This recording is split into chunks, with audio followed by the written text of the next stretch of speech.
तो इंटू 100 क्या बन गया, 12 और 18 30, 30 प्लस 50 80, तो 80 अपॉन क्या बन गया, ये बन गया 12 18 30 50 80, 80 और 100 अपॉन 100, 100 से 100 कट गया, कितना आंसर आ गया 80। तो इसका आंसर हो गया 80%। कितना परसेंट, 80%। सुनो कहीं गलती की है क्या हमने, एक बार दोबारा देखते हैं इस क्वेश्चन को। सबसे ऊपर आएगा क्लासिकल डांस को छोड़ के 20 को छोड़ दो, 12 18 30, 30 और 50 80, तो 80 आ गया। अपॉन में टोटल ये तो 80 थे ही, 80 प्लस 20 100 अपॉन 100 कट गया, तो 80 आना चाहिए। तो इससे 30 वर्ष की आयु में शास्त्रीय संगीत के अलावा, तो इसका आंसर आना चाहिए 80%। ठीक है, इसमें कहीं ना कहीं कोई ऑप्शन में मिस्टेक दे रखी है, तो इस पर भी आप मतलब जो भी है ये क्वेश्चन में ऑप्शन गलत है। ठीक, देख इस क्वेश्चन में क्या बोल रहा है, इस क्वेश्चन में बोल रहा है संजीव ने एक वस्तु 322 में खरीदी। संजीव ने एक वस्तु कितने में खरीदी, 322 में। उसे सरिता को 15% की हानि पर बेच देता है, सरिता को 15% की हानि पर बेच देता है। तो इसी राशि से संजीव ने एक और वस्तु खरीदी, तो उसी राशि से संजीव ने एक वस्तु और खरीदी जिसपे उसने 78% का लाभ पर बेचा, 78% के लाभ पर बेचा। तो हमें बताना संजीव को कुल प्रतिशत कितना लाभ हुआ। अब देखो कैसे निकाल, पहले तो इसने बोला संजीव ने एक वस्तु को कितने में खरीदा, 322 में, तो कॉस्ट प्राइस कितना होगा, क्रय मूल्य होगा 322।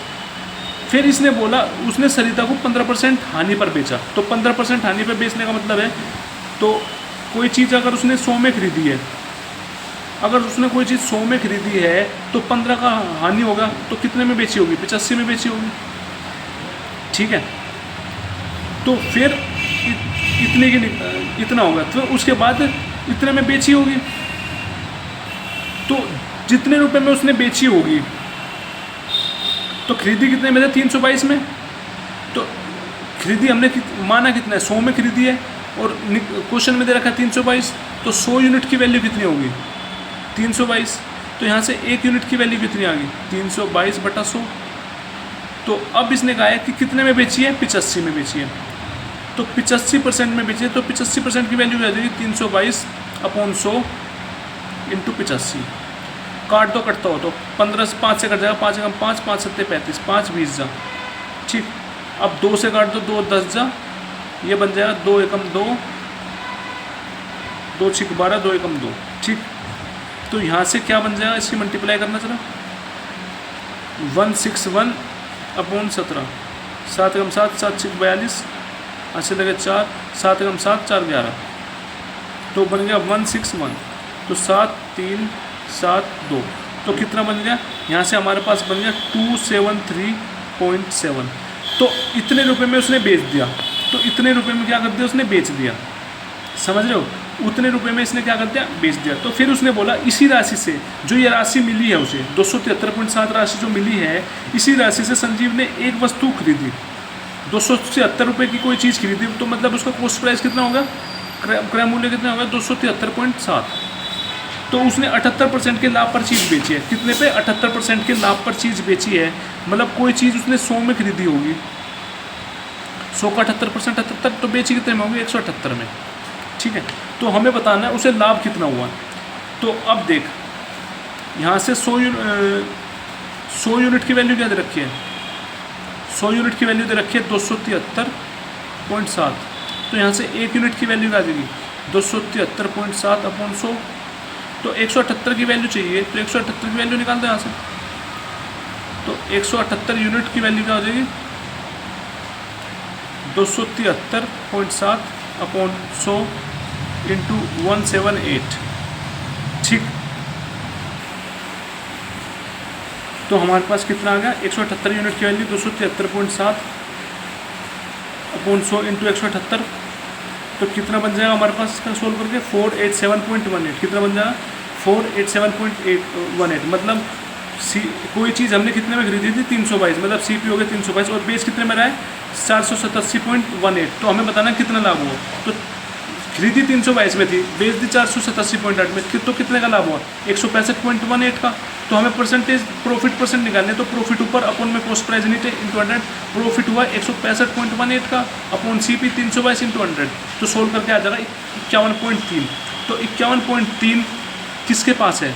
तो 51.3 कौन से ऑप्शन में? 51.3 सेकंड ऑप्शन में है, तो ऑप्शन सेकंड इज करेक्ट। ठीक, आई होप समझ में आया होगा। नेक्स्ट क्वेश्चन बोल रहा है, देखो नेक्स्ट क्वेश्चन क्या बोल रहा है। नेक्स्ट क्वेश्चन बोल रहा है एक संख्या का 3%, एक संख्या का 3%, उसी संख्या का 3% का कितना प्रतिशत है? मतलब इसने कहा है तो एक संख्या का 3%, किसी संख्या का 3%, उसी संख्या का 3%, उसी संख्या का 3% का कितना प्रतिशत है? कितना प्रतिशत, जिसमें भी जहाँ पे भी बोले कितना प्रतिशत है, जहाँ पे भी आ जाए का कितना प्रतिशत है, कितना प्रतिशत पूछ रहा है, जहाँ पे भी का आ जाए तो उस चीज़ को हम नीचे लिखते हैं, का वाली चीज़ को नीचे लिखते हैं, तो 3% को हम लिखेंगे नीचे, अपॉन में जो चीज़ बच गई वो लिखेंगे ऊपर, कितने? 3%। हमें निकालना है प्रतिशत इंटू 100 कर देंगे, तो 3 से गया 3 का कितना आ गया? 100। तो संख्या कितनी आ गई? वो 100। आई होप समझ में आया होगा। नेक्स्ट क्वेश्चन देखते हैं। नेक्स्ट क्वेश्चन बोल रहा है कि यदि एक 8 अंकीय संख्या है, तो 8 अंक की संख्या दे रखी है, कौन सी? 70814P02। तो एक संख्या दे रखी है हमें 70814P02, तो ये 6 से विभाज्य है। किससे विभाज्य है? 6 से विभाज्य है, तो हमें P का न्यूनतम मान बताना है। तो 6 से विभाज्य के लिए अब 6 से विभाज्य कैसे चेक करेंगे? तो 6 से विभाज्य चेक करने के लिए इसको तोड़ देंगे। पहले किस में तोड़ देंगे? 2 और 3 में। 2 गुणा 3 कितना बनना? 6। सबसे पहले हम डिविजिबल विभाज्य रूल लगाएंगे 2 का। 2 का विभाज्य रूल क्या कहता है? 2 का विभाज्य रूल कहता है कि जो लास्ट वाली संख्या होती है वो 2 या 2 का मल्टीपल होना चाहिए, मतलब 2 से कट नहीं होनी चाहिए। तो लास्ट में क्या है? 2 है, तो क्या ये 2 से कट जाएगा? बिल्कुल कट जाएगा। तो इसका मतलब है ये डिविजिबल है। अब चेक करेंगे 3। 3 कैसे चेक करते हैं? 3 हम ऐसे चेक करते हैं, सबका सम करके ये देख लो वो या तो 0 आना चाहिए या 3 का मल्टीपल आना चाहिए जो 3 से कट जाए। इसको जोड़ो, 7 + 0 7, 7 + 8 15, 15 + 1 16, 16 + 4 20, 20 + 0 20, 20 + 2 22। तो क्या बन गया हमारे पास? हमारे पास बन गया 22 + P। तो 22 + P। अब देखो हम P की क्या वैल्यू रखें कि 3 से पूरा कट जाए। अगर हम P की वैल्यू 2 रख दें तो 22 + 2 क्या बन गया? 24। क्या 24 3 से कट जाएगा? 3 से कट जाएगा पूरा। तो P की वैल्यू कितनी रखेंगे? 2। P की वैल्यू कर देंगे 2। तो अब P की वैल्यू कितनी आ गई हमारी? 2। तो 2 इज आंसर। तो P की वैल्यू क्या आ गई हमारी? 2। अब नेक्स्ट क्वेश्चन देखते हैं। नेक्स्ट क्वेश्चन क्या बोल रहा है कि एक व्यक्ति 3,08,000, एक व्यक्ति ने 3,08,000 में एक कार खरीदी। तो एक व्यक्ति है जिसने 3,08,000 में एक कार खरीदी, उसकी मरम्मत पर 24,000 खर्च कर दिए। तो उसकी मरम्मत में 24,000 खर्च कर दिए। यदि वह 9% का लाभ कमाना चाहता है, अगर वो 9% का लाभ कमाना चाह रहा है तो उसका विक्रय मूल्य क्या होना चाहिए? तो उसका विक्रय मूल्य क्या होना चाहिए, मतलब उसने कितने में उसे चीज़ को बेचनी थी। एक चीज़ याद रखना कि कोई व्यक्ति जो है किसी कार को खरीद रहा है जितने रुपये में, तो उस पर मरम्मत करा रहा है, तो उस मरम्मत में भी तो उसका खर्चा लग रहा है, उस मरम्मत में भी तो उसके ही पैसे लग रहे हैं। तो मतलब वो किस में आ जाएंगे? वो हमारे खरीदने में ही आ जाएंगे। तो उसने क्यों खरीदी हो, मतलब कॉस्ट प्राइस में आ जाएंगे, क्रय मूल्य में। तो इसका जो क्रय मूल्य कितना हो जाएगा? 3 लाख कितना है? 3,08,000। तो और खर्चा 24,000, ये जुड़ जाएगा। तो 24,000 कितना बनेगा? 0 0 0 8 4 12 से लगाए 3 3। तो हमारा जो क्रय मूल्य है वो कितना आ गया? 3,3,2,0,0,0। तो फिर उसने बोला है कि यदि वह 9% का लाभ कमाना चाहता है, वो 9% का लाभ कमाना चाहता है, तो उसे विक्रय मूल्य क्या होना चाहिए, मतलब उसका सेलिंग प्राइस क्या होना चाहिए, कितने में बेचेगा। तो 9% का लाभ कमाना है, तो मतलब कोई चीज़ 100 में खरीदी होगी, 100 का 9% 9, तो बेची कितने में होगी? 109 में। बेची कितने में होगी? 109 में, जब भी तो 9% का लाभ मिलेगा। 100 में खरीदी होगी, 109 में बेची होगी, तो हमें ये बताना कितने में बेची होगी, 109 यूनिट की वैल्यू बतानी है।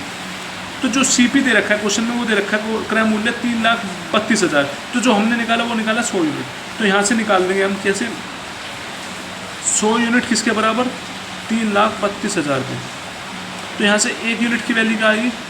3,32,000, ये आ गई 3,320। तो फिर 109 की वैल्यू पूछ रहा है, तो 109 यूनिट की वैल्यू क्या आ जाएगी? 3,320 × 109। अब हम इस क्वेश्चन को निकालने के लिए क्या करेंगे, इतने बड़ी तो मल्टीप्लाई क्या करेंगे, लास्ट वाले से करके देंगे। 9 की गुना 0 से करेंगे तो 0, तो देखो लास्ट में सबके 0 है। अब 9 की गुना अगले वाले से कर दो, 9 की गुना अगले वाले से करें 9 दूनी 18, तो 18 का मतलब लास्ट में 8 आया, मतलब 0 के बाद क्या आना चाहिए 8। तो जोन से ऑप्शन में 0 के बाद 8 है वो हमारा आंसर, 0 के बाद 8 इसमें है और किसी में नहीं है, तो ऑप्शन 1 इज करेक्ट। ठीक, आई होप समझ में आपको आया होगा। नेक्स्ट क्वेश्चन देखते हैं। नेक्स्ट क्वेश्चन बोल रहा है कि 3 फर्नीचर वस्तु का औसत मूल्य 16,440 है। तो 3 फर्नीचर का जो औसत मूल्य दे रखा है 16,400 दे रखा है, और उनका यदि उनके मूल्य 3:5:7 का अनुपात में है, और उनका जो मूल्य है किस रेशियो में दे रखे 3:5:7 में, तो सबसे महंगी वस्तु बतानी है। सबसे महंगी वस्तु मतलब 7 की वैल्यू बतानी है। किसकी वैल्यू बतानी है 7 की। तो इनका मूल्य दे रखा है कितना, इनका मूल्य दे रखा है 3:5:7। तो इनको अनुपात से हटाने के लिए क्या करें, इसको 3x मान लेंगे, इसको 5x, इसको 7x। तो हमें 7x की वैल्यू बतानी है। तो इसने कहा है कि जो अनुपात है 3 आइटम का, 3 फर्नीचर का जो अनुपात दे रखा है इतना दे रखा है। तो क्या करेंगे हम, कैसे निकालते हैं सम। सबसे पहले हम निकाल लेंगे, क्या निकाल लेंगे, सम निकाल लेंगे। तो सम क्या बनेगा, सम बनेगा हमारा 7x + 5x 12x, 12 + 3 15x। 15x की वैल्यू कितनी आ जाएगी। तो सम कैसे निकालते हैं, जो हमारा औसत होता है औसत की गुणा कर देते हैं नंबर से। सम कैसे निकालते हैं, औसत की गुणा करते हैं टोटल नंबर से। औसत कितनी है इसकी, औसत है 16,440 की गुणा किस में कर देते हैं, कितनी नंबर है 3 है, 1 2 3, तो इंटू 3। तो 16,440 कितना बन जाएगा, 16,440 गुणा 3, तो 3 0 दे देते, 3 चौक 12, हासिल लगा 3 चौक 12 13, हासिल लगाए 3 चंग 18 19, हासिल लगाए 3 1 3 4, तो कितना बन गया 49320। यहाँ से x की वैल्यू क्या आ जाएगी 49320/15। करना 5 से कट जाएगा, 5 दिए 5 9 45, 5 8 40, 5 6 30, 5 चौक 20। अब देखो 3 से कट जाएगा, 3 3 9, 3 2 6, 3 8 24, 3 8 24 कट गया। तो x की वैल्यू क्या आ गई हमारे पास, x की वैल्यू आ गई 3288। तो हमें सबसे महंगी वैल्यू बतानी है, महंगी मतलब 7x की वैल्यू निकालनी है। तो 7x की वैल्यू क्या आ जाएगी, तो 3288 की मल्टीप्लाई कर दो 7 में। तो सबके साथ मल्टीप्लाई ना करके लास्ट में देख लो, लास्ट में 7 की मल्टीप्लाई 8 में कर लो, 7 8 56, तो लास्ट में 6 आ रहा है। ऑप्शन में देख लो लास्ट में 6 किस में, तो लास्ट में 6 सिर्फ एक ऑप्शन में, तो ऑप्शन 4 इज करेक्ट आंसर। ठीक है, अब नेक्स्ट क्वेश्चन देखते हैं। नेक्स्ट क्वेश्चन क्या बोल रहा है, नेक्स्ट क्वेश्चन देखो। नेक्स्ट क्वेश्चन में क्या बोल रहा है कि एक यात्रा का 1/3 हिस्सा 92 किलोमीटर प्रति घंटे की गति से, एक यात्रा का 1/3 हिस्सा जो है 92 किलोमीटर प्रति घंटे की गति से करता है। अगला 1/3 जो है 87 किलोमीटर प्रति घंटे की गति से जा रहा है, और शेष अगला 1/3 जो है 4 किलोमीटर प्रति घंटे की स्पीड से तय कर रहा है। तो पूरी यात्रा का लिए औसत गति क्या है, तो हमें पूरे यात्रा की औसत गति बतानी है।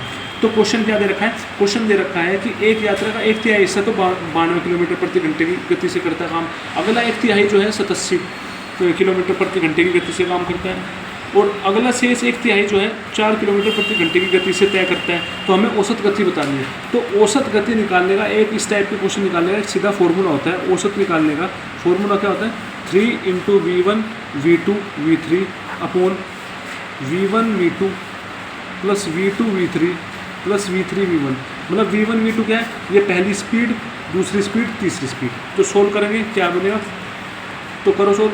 3 × पहली स्पीड क्या है 92, 92, दूसरी 87, तीसरी है 4 अपॉन 92 × 87, फिर 87 × 4, फिर 4 × 92। ठीक, तो इसके बाद इनकी मल्टीप्लाई करेंगे। मल्टीप्लाई करने के बाद कितना आ जाएगा हमारे पास आ जाएगा 96048 अपॉन इसकी मल्टीप्लाई करेंगे 92 प्लस इंटू 87 की, वो बनेगा 8054 प्लस 87 × 4 बन जाएगा 348, और 92 × 4 बन जाएगा 368।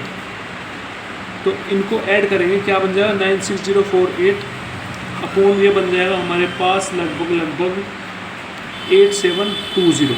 तो इसको इससे डिवाइड करेंगे, डिवाइड करने के बाद कितना आ जाएगा 11.02। तो जो एवरेज स्पीड आएगी वो कितनी आएगी, लगभग 11। तो ऑप्शन 1 इज करेक्ट आंसर। ठीक, आई होप समझ में आया होगा ये क्वेश्चन। तो इस टाइप के क्वेश्चन को इस फॉर्मूले से आसानी से हम कर सकते हैं। नेक्स्ट क्वेश्चन देखते हैं। नेक्स्ट क्वेश्चन कहता है कि ए अकेला एक काम को 10 दिन में पूरा कर सकता है। ए अकेला एक काम को 10 दिन में पूरा कर सकता है। बी उसी काम को अकेला 15 दिन में पूरा कर सकता है। मतलब ए उसी एक काम को 10 दिन में पूरा कर सकता है, बी उसी काम को 15 दिन में पूरा कर सकता है। यदि वे 71 दिन में काम करते हैं, यदि वे 71 दिन में काम करते हैं, मतलब 71 दिन मतलब अल्टरनेट डेज में काम करते हैं। एक दिन का मतलब ए ने एक दिन काम किया, फिर बी ने किया, फिर ए ने किया, फिर बी ने किया। यानी ए विषम दिनों में काम करता है, मतलब ए जो है विषम दिनों में काम करता है, मतलब पहले दिन काम करता है, तीसरे दिन, पाँचवें दिन, सातवें दिन, ऐसे। और बी सम दिनों में काम करता है, मतलब बी जो है दूसरे दिन काम करता है, चौथे दिन और छठे दिन। तो काम कितने दिन में पूरा होगा ये बताना है। अब एक चीज़ देखो, ए किसी काम को 10 दिन में कर रहा है, बी उसी काम को 15 दिन में कर रहा है। अगर हम इसका एलसीएम ले लें तो हमें पता चल जाएगा टोटल काम कितना, एलसीएम कितना आएगा 30। तो टोटल काम कितना होगा 30। तो टोटल काम को टोटल टाइम से डिवाइड कर दें तो हमें पता चल जाएगा उसने एक दिन के अंदर कितना काम किया। 30 डिवाइडेड बाई 10 कितना बन गया 3। तो ए ने एक दिन में कितना काम किया 3। 30 डिवाइडेड बाई 15 बचा 2। तो बी ने एक दिन में कितना काम किया 2। तो फिर इसने कहा है दोनों ने एक एक दिन काम किया, मतलब ए ने पहले दिन काम किया, बी ने दूसरा, फिर तीसरे दिन ए ने, फिर चौथे दिन बी ने। तो दोनों ने, ए जो है एक दिन में 3 काम कर रहा है, बी एक दिन में 2 काम कर रहा है। तो दोनों ने मिलके 2 दिन में कितना काम कर लिया, दोनों ने मिलके 2 दिन में कितना काम कर लिया, 3 + 2 5। तो 5 काम कर लिया। तो काम करवाना 30। तो 30 तक पहुँचाने के लिए क्या करना पड़ेगा, 6 से गुना करना पड़ेगा। तो 5 छंग 30। तो 30 काम पूरा होगा तो इधर भी 6 से गुना करना पड़ेगा। तो 6 दूनी 12। तो 12 दिन के अंदर 30 काम हो जाएगा। तो कितने दिन में काम हो जाएगा, 12 दिन में। Option 4 is correct answer. ठीक, ऐसे लास्ट क्वेश्चन देखते हैं क्या दे रखा है लास्ट क्वेश्चन में। लास्ट क्वेश्चन में हमें दे रखा है कि 12:y/75। तो हमें y की वैल्यू निकालनी है। अब क्या बताया मैंने, 12/y = होगा किसके, y/75 के। अब क्या करेंगे, अब इस y को डिवाइड में उधर जाके मल्टीप्लाई में चले जाए, 75 इधर है मल्टीप्लाई में चले जाए। तो क्या बन गया, y × y = 12 × 75। ठीक, अब क्या करेंगे, 12 की मल्टीप्लाई 75 में कर दो। तो 12 की मल्टीप्लाई 75 में करेंगे तो क्या बन जाएगा, 75 कि 12 में करें क्या बनेगा, 5 दूनी 10, हासिल लगाएगा 7 दूनी 14, 1 15। तो 75 कितना बन गया, 0 5 5 10 7 8 9, कितना बन गया 9। तो y² की वैल्यू कितनी आ गई हमारे पास, 900। तो अब y की वैल्यू निकालने के लिए इसका अंडर रूट निकालना पड़ेगा 900 का। तो या तो आपको सीधा याद होगा y का 900 का अंडर रूट होता है 30, तो y की वैल्यू आ जाएगी 30। अगर आपको 900 का अंडर रूट याद नहीं है तो क्या करेंगे, अब इसका फैक्टर निकाल लेंगे। 900 का निकाल लो फैक्टर, 5 से काट लो, 5 × 5 5 × 8 40, फिर 5 से काट लो, 5 × 3 15, 30 5 × 30, फिर काट लो 2 से, 2 18 जा, फिर काट लो 2 से, 2 9 जा, फिर काट लो 3 से, 3 तिया और 3 एकम। तो अब स्क्वायर रूट निकालने, स्क्वायर रूट के केस में क्या होता है, 2 2 का पेयर बना लेते हैं। 5 2 है, ले लिया, 2 का 2 बार पेयर बन गया, 3 का 3। तो इन 2 के पेयर में से एक एक उठा लेंगे। तो 5 का एक पेयर उठा लेंगे, 5 × 2 में से एक उठा लेंगे, 2 3। तो कितना बनेगा, 5 दूनी 10 30। तो कितना आगे वैल्यू मिली 30। तो हमें y की वैल्यू ही निकालनी थी। तो option 2 is correct. I hope आपको ये क्वेश्चन अच्छे से समझ में आए होंगे। इनको अच्छे से प्रैक्टिस करना, क्योंकि घूम फिर के ऐसे ही क्वेश्चन आने वाले हैं एग्जाम में। तो आप अच्छे से प्रिपेयर करिए, अच्छे से प्रैक्टिस करते रहिए क्वेश्चन की। और प्लीज़ प्लीज़ प्लीज़ आप मुझे सपोर्ट करिए, मेरे चैनल को लाइक करिए, सब्सक्राइब करिए। प्लीज़ मुझे जितना सपोर्ट करोगे तो मैं आप उतने अच्छे तरीके से और कर पाऊँगा, मुझे मोटिवेशन मिलेगा।